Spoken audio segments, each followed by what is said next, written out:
I will be sharing on this topic, globalization, a tough master. Globalization is before us.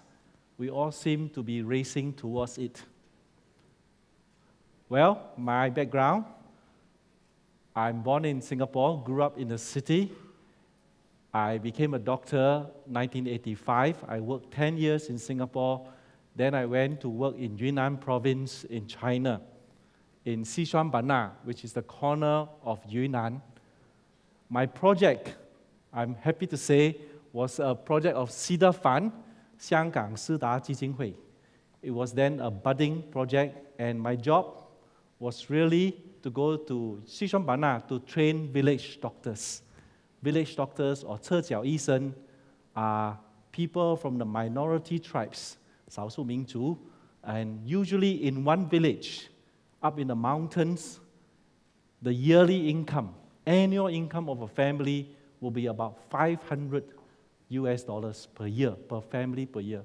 So very poor in the countryside at those times, and my job was really caring for the poor. How do you care for the poor? By sharing knowledge.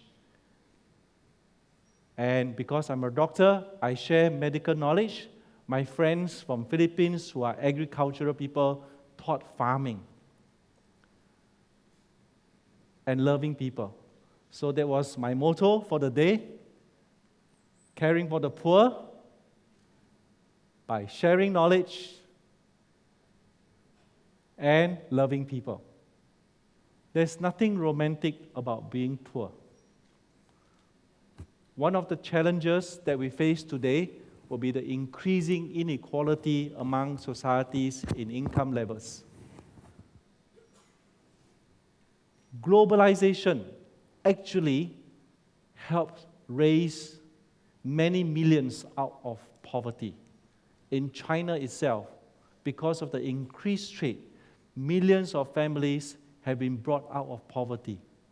But globalization also sharpens the inequality between the very wealthy and the very poor. So today I ask you, why do you want to be trained? Why do you want to go to school? Perhaps the normal answer is to get a job, and it is right to look after yourself. But at the end of the day, I hope that you will be trained in your skill, that you will care for someone who is poorer by sharing the knowledge that you have with a bit of love. This is a challenge before us. 40% of your generation will be living alone. Families seems to be out of fashion, but yet family is a bedrock of society. One of the answers to globalization is that we have to handle families very, very carefully. We need to invest a lot more time, love, and effort to be with our families. I came from a very weak school in Singapore. I hardly passed my exams. Actually, I never passed my Chinese language before.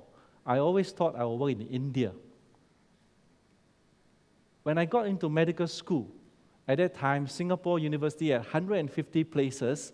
When I entered medical school, the first person I told was my mother who never went to school before. I'm the youngest of 7 children, and we live in a 1-bedroom apartment in, at that time, a very gang-infested area in Singapore.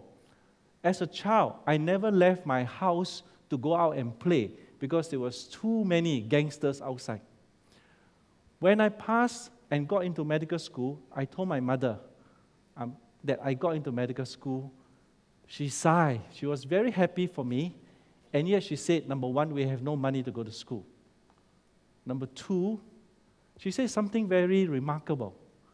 She told me in Cantonese, 我唔要呢個面子啊. I don't need the face. I said, what do you mean? She says, you know, medical school is very tough. You are my son. You are always my son. She told me in Cantonese, 你係我個仔就係我個仔. And she said, I don't need the face to go to wedding dinners or to the market to tell people my son is a doctor. You don't need to do that. Just go and be my son. Study well, study hard. That was my journey in encountering globalization.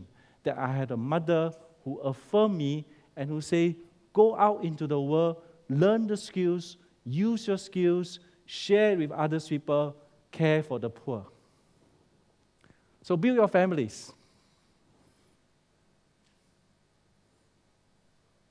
Globalization. In Yunnan one day, up in the mountains, we have market once a week. What they call 赶集. That means once a week, people will come together from the mountains and from the towns, and they buy and sell. One day, in this village market, up in the middle of nowhere, I saw this, and I took a picture of it at that time using film, developed it, took the picture, put in my journal, pasted it on my journal, and I wrote the word, globalization arrived. What do you see in this photograph? Most Singaporeans do not know what is this. They will tell me it's orange or apricot, but actually it's 枇杷, like 酸贝枇杷膏, the cough mixture. Right? So why did I wrote that globalization arrived? Up in the mountains, this is strawberries, and these are 枇杷. This is a very Asian fruit, and this is a typically Western fruit. And I spoke to the farmer, a Yi Zhu, that means he's a Yi minority tribe, who doesn't even read Chinese, and I asked him, why do you plant strawberries? Were there strawberries when you were young? And he says, no, we are Yunnanese. We don't like sweet things. We like sour things or spicy things. We don't really like strawberries. I said, why do you plant strawberries? He says, 卖到欧盟, to sell to European Union. This is a 10-hour bus ride from Kunming. I asked him, where is Omen? Where is European Union? He says, I don't know. And then he told me he thinks that he was told that the Yunnan strawberries are the second best in the world and command good prices. And I asked him why. He knew. He said, in Europe, where the strawberries are in high demand, the strawberries only ripen in April and May when the weather is warm enough. His strawberries ripen in January and February. If you study economics, which my farmer friend did not, if your fruit, which has an elastic demand curve, enters the market earlier than everybody else, you command a higher price. He says, by the time the European strawberries ripen, I already made my profit. And this was a man who never been to school. And yet he knew that the changing globalized market, plus the resources that he has of sunshine in Yunnan in February, allow him to enter the globalized market and take advantage of it. So this is globalization. New ideas will come. G.K. Chesterton is an old-time English writer, and he writes these two quotes, that number one, there are no rules of architecture for a castle in the clouds. That means when you think about the future, the innovation, the creativity, there are no rules of architecture for a castle in the clouds. No gravity. But he also says, don't ever take a fence down until you know the reason it was put up for. So my simple premise to you today, in the face of globalization and climate change, you have to ask these two questions. What is the way of innovation and creativity, but what are the roots of tradition, values, integrity? There are some things that will change, and there are some things that should not change.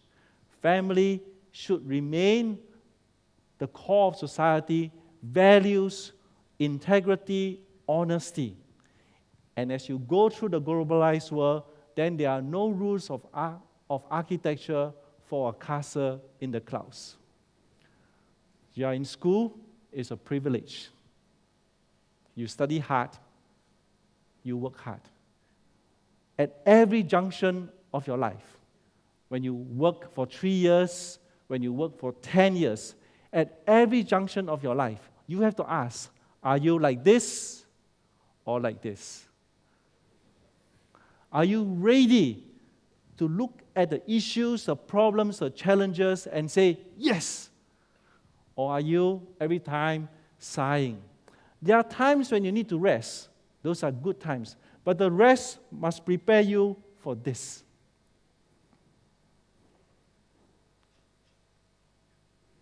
Let's read this together, okay? 1, 2, 3.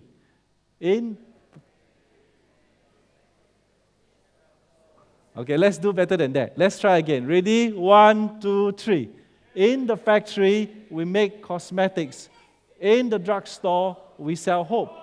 This is spoken by founder of Revlon, which is a good cosmetics. It's wonderful. That means you put the mascara, the lipstick, you go to the rain, everything don't start to drop out. It is high quality cosmetics. Yet, when he says, in the factory, we make high quality cosmetics, but in the drugstore, when we sell, we are not just selling cosmetics, we are selling hope. How about us? In our schools, what do we do?